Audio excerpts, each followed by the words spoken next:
안녕하세요. 오늘은 그 트럼프 행정부의 소위 하나의 크고 아름다운 법안, OBBB라고 하죠. 네, 이 법안에 대해 여러분도 궁금해 하시는 것 같아서요. 네, 최근에 아주 뜨거운 이슈죠. 맞아요.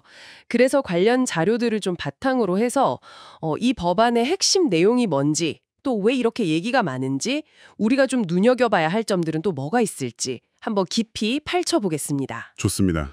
주신 분석 문서를 보니까요. 이 OBBB라는 이름부터가 상당히 시선을 끄는데요. 핵심은 역시 대규모 감세를 통한 경제 성장 촉진, 뭐 이렇게 요약할 수 있겠죠? 네, 그게 핵심 골자입니다. 규모가 약 4조 달러에 달하는 감세를 통해서요. 경제 성장에 좀 박차를 가하고 또 규제도 풀겠다. 이런 트럼프 행정부의 대표적인 경제 정책 방향을 담고 있다고 보시면 됩니다. 와, 4조 달러요. 오, 정말 엄청난 규모네요. 그럼 좀 더 구체적으로 그 내용들을 한번 살펴볼까요? 특히 이제 우리 개인들한테 직접적으로 좀 영향이 가는 부분부터 설명해 주시면 좋을 것 같아요. 네. 일단 그 이전 행정부에서 시행했던 개인 소득세율 인하 조치 있지 않습니까? 그걸 연구화하는 게 큰 축입니다. 모든 소득 구간 세율을 그대로 유지하겠다는 거죠. 아, 연구와요? 네. 그리고 또 주목할 만한 게 그 SALT, 그러니까 주정부나 지방정부에 납부한 세금 공제인데요. 이걸 현재 1만 달러에서 4만 달러로, 그것도 5년간 대폭 올리는 내용이 포함되어 있습니다. 1만 달러에서 4만 달러면 4배네요? 와, 이건 특히 세율이 높은 주에 사시는 분들한테는 상당한 변화겠는데요. 자료 보니까 이게 또 특정 지역 유권자 표심하고도 관련이 있어 보이고요. 맞습니다. 그런 정치적인 또 지역적인 고려도 좀 깔려 있다고 분석들 하죠. 그리고 여기에 더해서 서비스업 종사자분들을 직접 겨냥한 조치도 아주 눈에 띄는데요. 어떤 거죠? 바로 팁 소득에 대한 전면 비과세입니다. 호텔이나 식당 같은 곳에서 받는 팁 수입 있잖아요. 거기에 세금을 아예 안 매기겠다는 건데 자료에서도 이거 상당히 파격적이다 이렇게 평가하고 있습니다. 팁소득 비과세는 정말 파격적이네요. 네.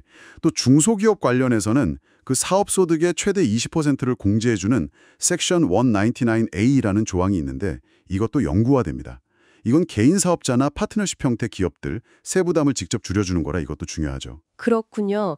개인하고 중소기업에 대한 혜택이 상당히 두드러지는데 그럼 대기업이나 제조업 쪽은 어떤가요? 거기도 지원책이 있겠죠? 네. 기업 쪽에서는 특히 이제 제조업 투자를 좀 유도하려는 의지가 강하게 보여요. 예를 들어서 생산시설 투자 비용을 즉시 공제해주는 제도가 있는데 이걸 2028년까지 연장해서요. 한 1,480억 달러 규모의 혜택을 제공하고요. 즉시 공제 연장? 네. 그리고 해외에 쌓아둔 이익을 본국으로 가져올 때 세율을 인하해주거나 또 미국으로 다시 돌아오는 리쇼어링 기업들한테 인센티브를 주는 내용도 포함되어 있습니다. 미국 내 생산 기반을 좀 강화하려는 목적이겠죠. 네, 확실히 이런 대규모 감세나 기업 지원을 통해서 기대하는 효과는 분명해 보이네요. 자료에서도 뭐 투자 증대라든지 일자리 창출 같은 긍정적인 전망들을 제시하고 있죠. 네, 그렇습니다.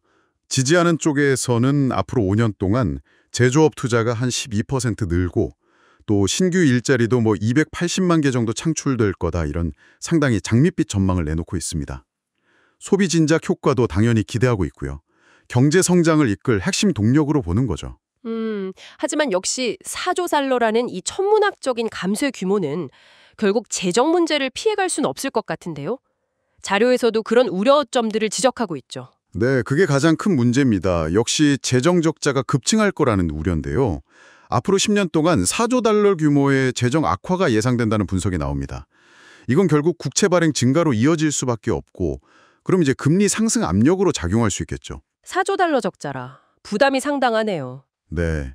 그리고 또 하나 중요한 비판 지점이 이 감세 혜택이 너무 고소득층에 집중된다는 겁니다. 분석을 보면요. 연소득 300만 달러 이상 버는 계층은 평균적으로 12만 달러 이상의 혜택을 본다고 해요. 반면에 일부 저소득층은 오히려 세부담이 늘어날 수도 있다는 예측까지 나옵니다. 와, 12만 달러요? 300만 달러 이상 소득자가. 그 격차가 상당하네요.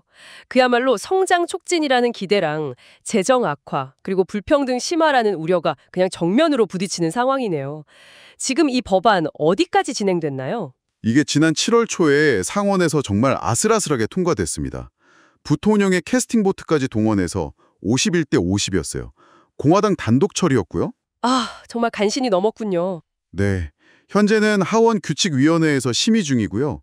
빠르면 이달 중순쯤에는 하원 본회의 표결이 이루어질 걸로 보입니다. 트럼프 행정부 입장에서는 기존 감세 조치가 만료되는 연말 이전에는 법안을 발효시키려고 좀 속도를 내고 있는 상황입니다. 상원 통과 과정도 그렇게 쉽지 않았던 걸 보면 하원에서도 뭐 상당한 진통이 예상되겠는데요. 네, 그렇습니다. 찬성하는 쪽은 계속해서 투자 증대, 중산층 세부담 완화, 제조업 부활 이런 걸 내세우지만 반대 측에서는 역시 막대한 재정 적자, 소득 불균형 심화, 또 미래 세대의 부담을 넘기는 문제 등을 이유로 강력하게 반발하고 있어서요. 하원 통과 여부는 여전히 좀 불투명하다고 봐야 할 것 같습니다. 네, 오늘 저희는 트럼프 행정부의 야심찬 계획이죠. 이 OBB 법안, 대규모 감세와 경제 성장을 목표로 하는 이 포괄적인 정책 패키지를 좀 자세히 살펴봤습니다. 개인소득세 영구 인하부터 SALT 공제 확대, 또 파격적이었던 팁 소득 비과세, 그리고 기업 투자 촉진까지 참 다양한 내용을 담고 있었네요. 네, 요약하자면 그 4조 달러 규모의 감세를 통해서 경제에 좀 활력을 불어넣었겠다 이런 구상인 거죠. 지지자들은 뭐 투자와 일자리 증가라는 선순환을 기대하지만 동시에 그만큼의 재정 적자 증가 그리고 혜택이 최상위층에 너무 쏠릴 수 있다는 심각한 우려가 공존하는 상황입니다. 특히 아까 말씀드린 연 300만 달러 이상 소득자가 평균 12만 달러 이상 혜택을 본다는 분석은 이 법안의 성격을 좀 단적으로 보여주는 것 같습니다. 네, 상원은 통과했지만 이제 하원 표결이라는 큰 관문이 남아있는 상황인데요. 경제 성장과 재정 건전성 사이의 논쟁, 또 이게 과연 누구를 위한 감세인가 하는 논란은 앞으로도 계속될 것 같습니다. 그렇죠. 이 법안이 단기적으로는 어떤 경기 부양 효과를 낼 수 있을지는 몰라도 장기적으로 미국 경제 구조나 재정에 어떤 영향을 미칠지 또 이러한 변화가 국제사회, 특히 우리나라 같은 주요 교역 상대국들과의 관계에는 또 어떤 파장을 가져올지 계속 주목해야 합니다. 특히 이 대규모 감세가 미국의 재정 건전성을 흔들 경우에요. 달러화 닫히라든지 국제 금리에 미칠 영향은 우리 경제에도 직접적인 변수가 될 수 있다는 점, 이걸 좀 염두에 두시면 좋겠습니다. 앞으로 진행 상황을 계속 지켜볼 필요가 있겠습니다.